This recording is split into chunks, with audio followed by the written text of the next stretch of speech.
Alors Ben H, grâce au confinement, vous avez le sentiment de mieux vous connaître? Tout à fait. Tout à fait, Anne. Cette période m'a permis d'avoir une réponse définitive sur qui je suis vraiment. J'avais un doute avant le confinement, mais maintenant c'est une certitude. Je vous le dis comme je le pense, Anne, je suis une merde.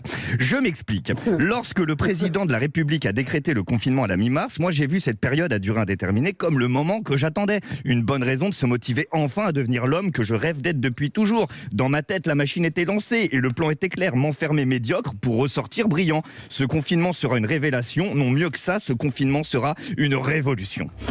Je savais que j'avais enfin plusieurs semaines pour enfin découvrir les grands classiques du cinéma et de la littérature. J'allais voguer de Martin Scorsese à Marcel Proust et de Émile Zola jusqu'à Jacques Audiard.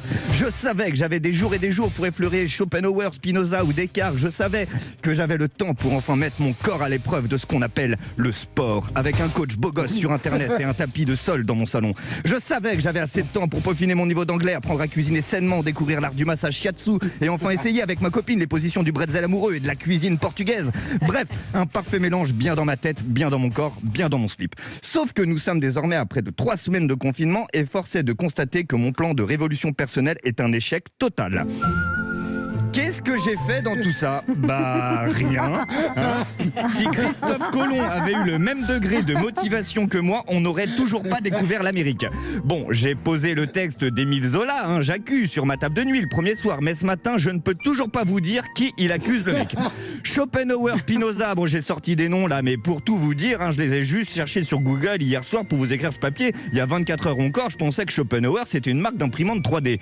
Même niveau chef-d'œuvre du cinéma, je suis très loin des affranchis et de Citizen Kane. Ma copine a la main sur la télécommande depuis le début du confinement. On a enchaîné Love Actually, Mariage à Notting Hill et Bienvenue chez les Ch'tis pour un total de 3 motifs de rupture. Moi, je suis désolé, je peux pas enchaîner 1h30 avec Cadmerade et puis la position du bretzel. Je suis amoureux, mais je suis pas nymphomane. Moi aussi, ma libido a ses limites. Et puis niveau sport, ai-je besoin d'en parler? J'ai pas suivi la méthode d'un coach sportif, j'ai juste suivi la méthode Anne Romanoff. Je descends mes poubelles une fois par semaine sans ascenseur et je me dis, c'est déjà pas mal. Mais ce qui me rassure dans tout ça, c'est quand j'entends le Premier ministre dire très récemment, et vraisemblablement notre président dès ce soir, que le déconfinement, je le cite, c'est pas pour demain.